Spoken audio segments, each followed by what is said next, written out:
voices of the civil. They spoke out against police brutality. They spoke out against racial profiling, and they also called for more justice in the criminal justice system. So we're talking about a historic problem that we need to look at it in this larger historical context if we're going to address it. And I think that's very, very important. When many of us look at what's going on today with policing in the black community, we tend to look at it in a contemporary historical context or contemporary context. But we need to have more of a larger historical view of what's going on. And have people understand that. As a matter of fact, I think that if we can create some, I guess we've created all the forums and all of the activities that we might need in terms of trying to bring about better race relations. But there has to be something that we can do, and there ought to be places for people of goodwill on both sides, African as well as the police department, to create that kind of goodwill. Yes, and we need all institutions involved. We need religious institutions, churches, synagogues, mosques involved. We need fraternal orders of police involved. We need politicians involved, federal government involved, to create what Dr. Martin Luther King Jr. called a kind of coalition of conscience. And if we have that kind of coalition of conscience, people from all sides coming at this issue, then I'm sure that we can come up with some solutions to the problems that divide. And what we're talking about is a divide between law enforcement and African-American communities. And I think that when we look back over the history of that relationship, we can say in a real sense that we've come a long way. You know, because we don't have the hang-ins and et cetera that we used to have. But there's still a long way to go. But we have to understand that we've been able to overcome many of these things. Because when I was a boy, when we saw policemen, we felt that they were the same as the Klan. Okay, and so I think we're going to have a break, and then we're going to come back and continue this. We'll be back with our audience following this very, very short commercial break. Sorry, I missed.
Thank you, and welcome back to the final segment of the show today.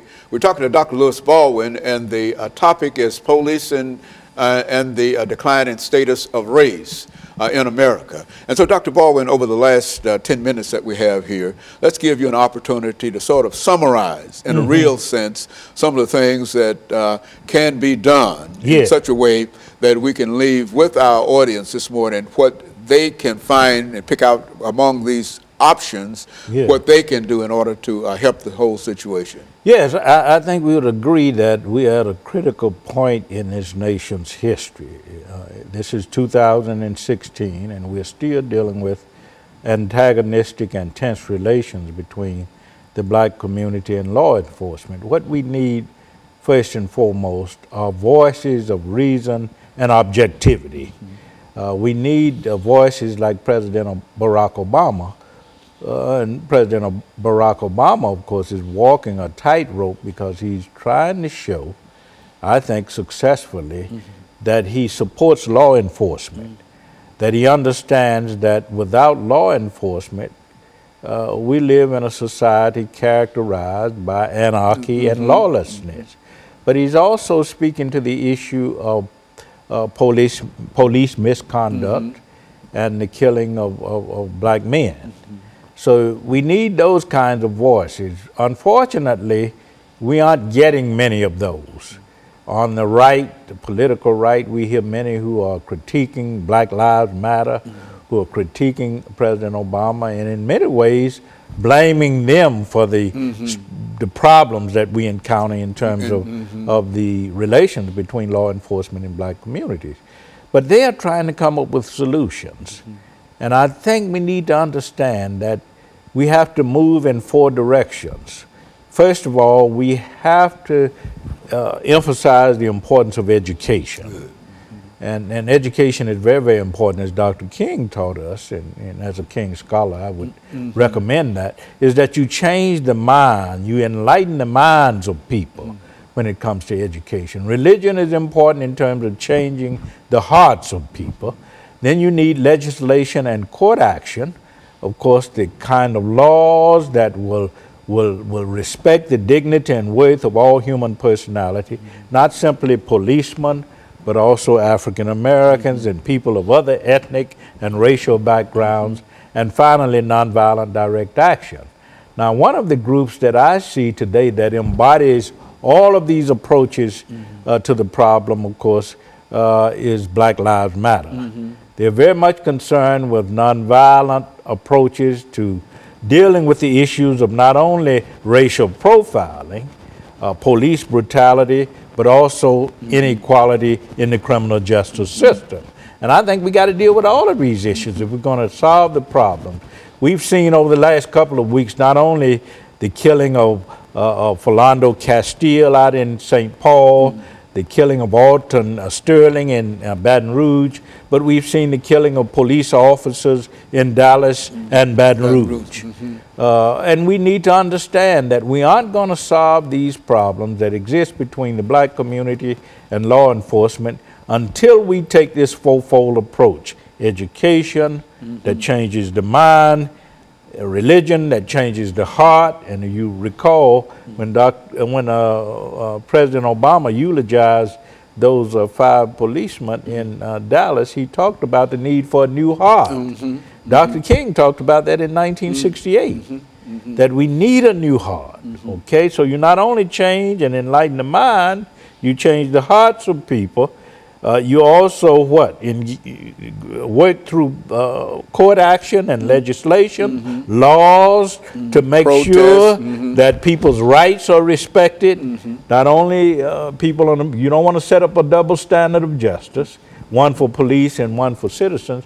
It means that all people, the rights, the life, the liberty, the dignity and worth of personality of all people should be respected. And finally, nonviolent direct action. And I see Black Lives Matter as engaging in these kinds of approaches today in order to improve black community relations with law enforcement. You know, one of the things that I think you'll notice, Dr. Baldwin, and you've probably heard people make some statements in reference to it, is that Black Lives Matter has been maligned by many people. Exactly. And I think that we see that organization as trying to accomplish exactly what you laid out there. Exactly. That they are, in a real sense, instead of trying to create a problem, they're trying to deal with a problem, solve a problem. Exactly. We need to keep in mind that Dr. Martin Luther King Jr. was accused of creating problems. He was accused of initiating violence.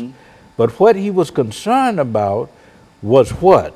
Eliminating violence and bringing about goodwill and cooperation between peoples of different racial, ethnic, and political, religious backgrounds. And if you look at the Black Lives Matter, it's not a black movement. It's a movement made up of blacks, of whites, of LGBT people, from the lesbian, gay, transgender communities, people of different religious backgrounds.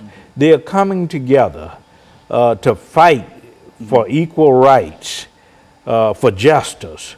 Not only for people in the police department, but for people in our local communities. And they understand that if you're going to resolve this problem, you need people who speak with the voices of reason and objectivity.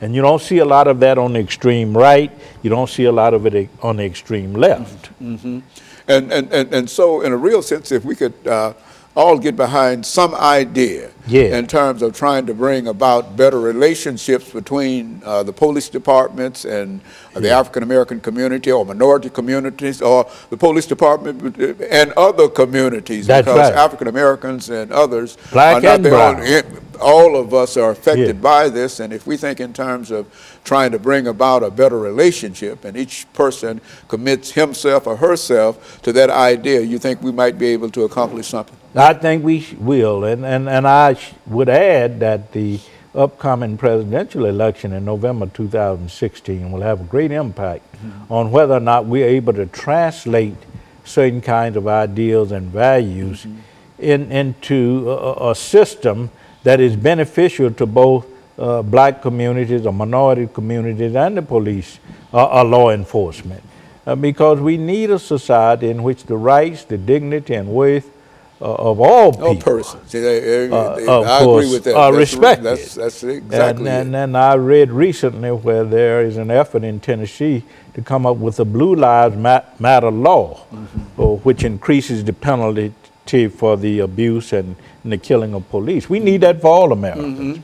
We don't want to give the impression that we're setting up a double standard of justice in America, and too many of us give that impression. We need a standard of justice that benefits all citizens, that recognizes that people in law enforcement are like the rest of us. They are not above the law. They must conform very much to the values, the standards, the laws embodied in the Constitution, just like the rest of us. And you know, Dr. Baldwin, I might be too optimistic in reference to this, but I think that as a historian, you've had an opportunity to see race relations from slavery up until now. And we know that there were atrocities that were committed during these earlier periods up until now, that there would be nothing like that today, etc. And so we overcame lynching. That's right. We overcame burning. That's right. And we overcame all of these things. And in many instances, when we overcame them, the law was often involved with that. I think you mentioned Emmett Till. Well, the law was involved with that. That's right. You can't engage in those kinds of practices anymore, lynchings and burnings. And so we need to understand this whole issue in a larger historical context and come up with solutions that involve not only our religious institutions, but our orders of police around the country, fraternal orders of police, federal government. And I think we can solve this problem. Otherwise, as Dr. King pointed out, if we don't learn to live together as brothers and sisters, we will perish together as fools. And I'm optimistic, Dr.